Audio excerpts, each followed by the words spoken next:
When we return to our planet, the High Court may well sentence you to torture. He likes movies, we like movies. Septum Sin versus the world. Septum Sin versus the world. Septum Sin versus the world. Septum Sin versus the world.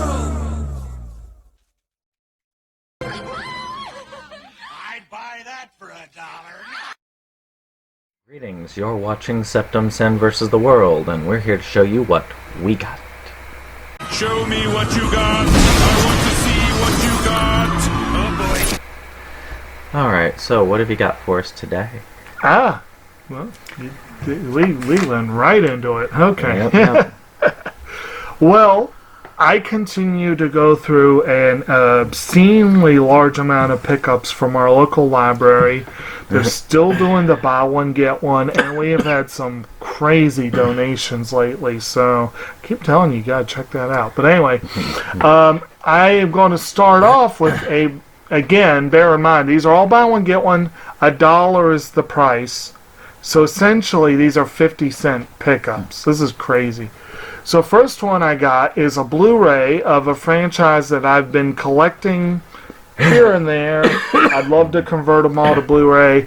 This was a fun movie, but not an extraordinarily awesome movie, just a fun one. Jason Bourne. Oh, You know, obviously of the Bourne Identity franchise.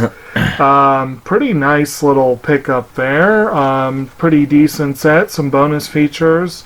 You know, it's good times. I'm missing two from that series. The third film, which didn't have him in it. The Bourne Legacy? Yeah, and this one. I still haven't seen Bourne Legacy, and I don't have it either. Actually, no, that's the fourth. Yeah, that was the fourth one. Yeah, fourth, and that's the fifth. Yeah. Yeah. Alright, so our next one here. This one that I saw in theaters, which I did decide to get on a DVD.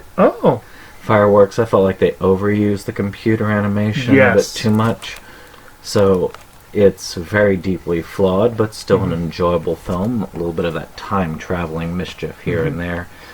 It's a love story that involves just a transport. I thought it was pretty well done overall, but definitely flawed. It was flawed. The use of CG was weird. And for once, it's an anime that I saw in theaters that did not deserve a Oscar nod. No, I strongly disagree. It should have been a nominee for original song. That song was flippin' awesome. Yeah. But the movie itself was okay. So, a movie that I don't believe got an Oscar nod, and I'm a little surprised because The Mouse. I actually have a theme for the most of the rest of mine tonight. Most of these are either old or oldish TV shows or some variation thereon too. So this was Disney's recent hour-long feature film, which I couldn't believe they did an hour-long feature film. That's a normal thing in Japan, but not here. Of Winnie the Pooh. Brand new, unopened copy. It's on DVD, which is kind of frustrating because I would have preferred Blu-ray. But this is the recent one that was narrated by John Cleese. It was an excellent film. It just kind of picked up where the series left off, and it was just another fun little Winnie the Pooh story. And, well, who doesn't love Winnie the Pooh? Oh, yeah, it was a good one. I enjoyed it. Yep. So this next one is an anime. Actually, no, it isn't. This is a older film called Arcade. Ooh. Which all kids in this town are dying to play a new video game called Arcade. The trouble is once you play the game, you can kiss your reality goodbye. So this looks like it used a lot of computer animation, and of course this was done, it looks like in the 90s, so I'm very curious. 1993, so of course, you know, primitive, but still, it's kind of cool to see. I am very curious as to how I like these horror types. Okay. So another Disney one that was a variation on an older property. Actually, it was an attempt to start a movie franchise that kind of blew up in Disney's face. And it did manage to snag a couple of Oscar nods, including one for visual effects, and I believe one for makeup. I think there may have been just those two.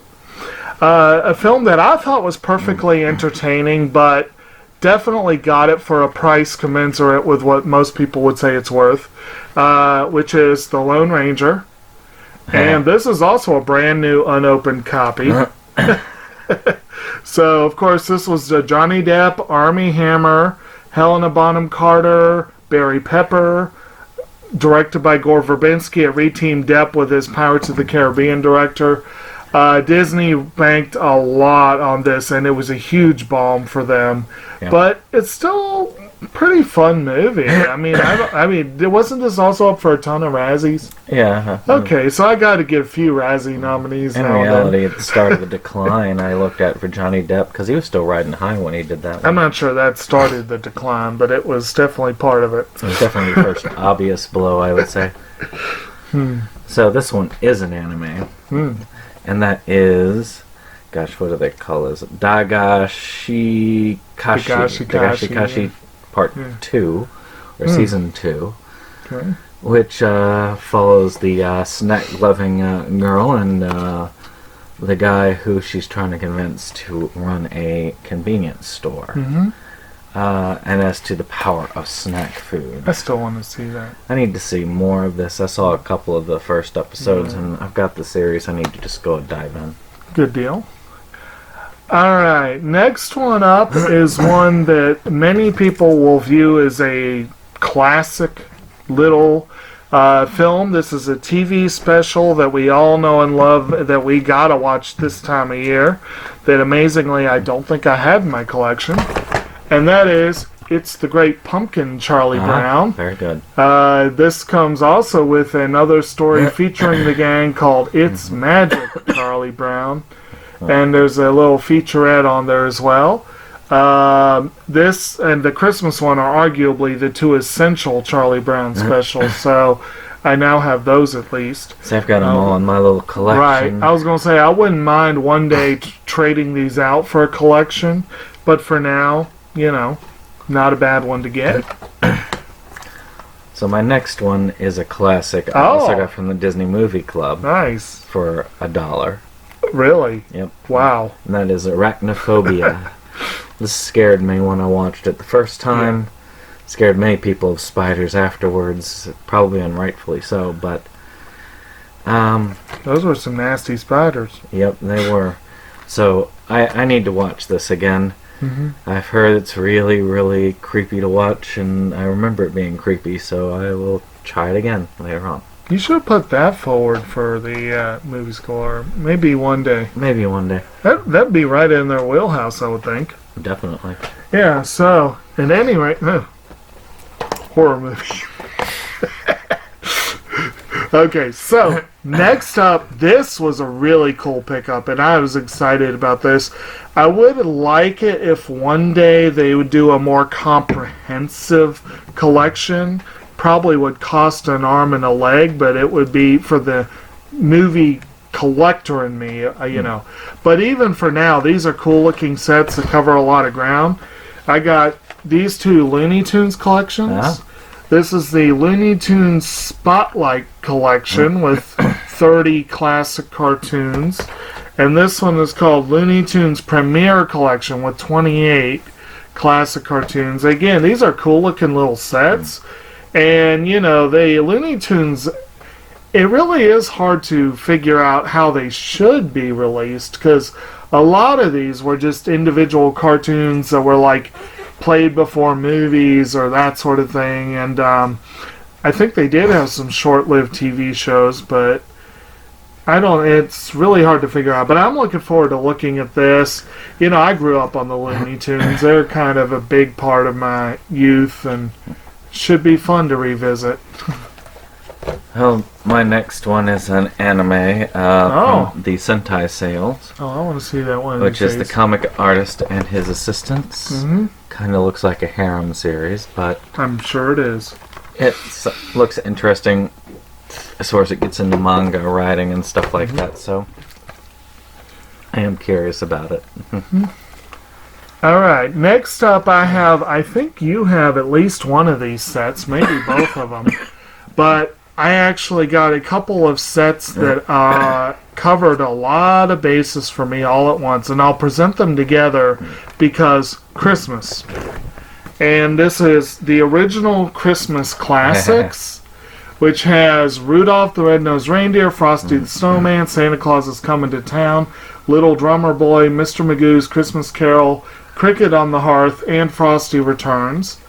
And then I have the 10 holiday favorites, classic Christmas favorites, which includes Dr. Seuss's How the Grinch Stole Christmas, A Year Without Santa Claus, Frosty's Winter, Rudolph and Frosty's Christmas in July, 'Twas the Night Before Christmas, Rudy's Shiny New Year, Nestor the Long-Eared Christmas Donkey, Pinocchio's Christmas, The Stingiest Man in Town, and The Leprechaun's Christmas Gold. Some of those, I'm sure, are much lesser classics, but I really needed How the Grinch Stole Christmas, and I finally have it. And same thing with Rudolph and Frosty the Snowman. I remember the first and so far only time I saw Santa Claus is Coming to Town. He showed it to me, and we were like, God, this is a creepy-ass movie. Get in my lap, little child, and give me a kiss if you want me to give you a present. I don't think he said it quite like that, but it sounded like that. And I honestly am not sure I've seen The Year Without a Santa Claus. I know that's supposed to be a classic. But still, I mean, like I said, that's a lot of good stuff that doesn't take up that much space on the shelf. So, yeah. Now this one here is an animated feature that probably could have been an Oscar nominee, which is Should have April been. and the Extraordinary World, Should have been a nominee. which is quite cool looking. Of course, it's not an anime, but it's by the people who did Persepolis, I believe. So, already got a good pedigree. Persepolis should have also been... Did it not get nominated? I don't think it did. I think it was nominated. Probably should have won. I like French films, pretentious. Well, some people found that boring and pretentious. I thought it was great. So my last one, I'm going to do, this is actually one that I presented some of this material in a pickup just a month or two ago. But I think I said at the time it was a placeholder until I got a better copy. I got a better copy. And this is the Star Wars Complete Saga. That is a nice looking set.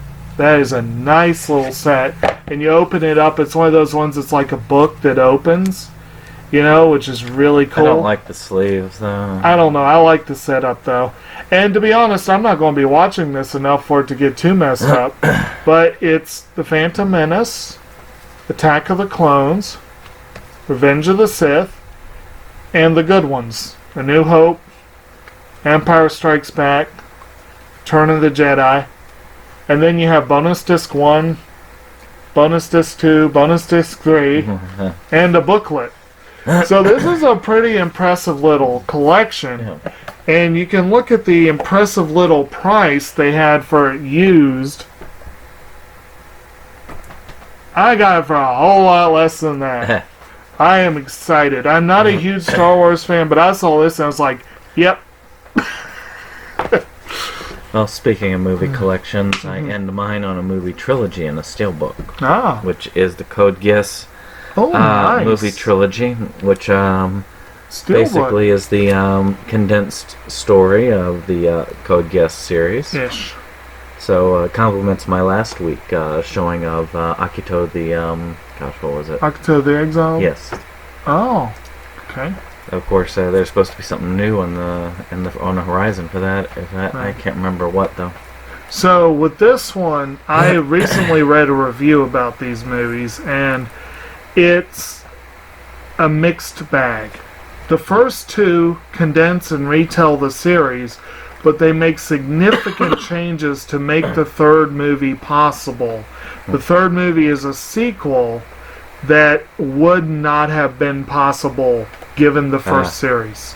Because did they do the slaughter series scene with the princess like they did in the? I don't know. I'm sure they did. But the other death that really, really bugged me, apparently that character has a very different fate in this series. Huh. And then the main character, okay, I'm not going to go into details because Code Geass is a series that needs to be watched and enjoyed with as few spoilers as possible. But it has a flippin' awesome ending. And the third movie completely negates and undermines that ending, which is why they had to redo elements of the, And then, of course, anytime you condense a series into a movie-length thing, you're going to lose a lot just in translation. A lot of the characters get shoved to the side and that kind of thing. So, from what I've heard, if you only watch this, you'll probably feel like you're missing some story, but you might enjoy it more than if you actually love the series. So it's kind of, but I'm curious though, and I'd love to have a steelbook collection. Oh, That's it's a cool set. Yeah. I like that. But watch the series. All right. Well, I hope you've enjoyed this pickup video. Yeah. Of course, be sure to like and subscribe, and of course, share the content. We enjoy everybody who watches our content and subscribes. And tune in Friday for our big episode. Yeah.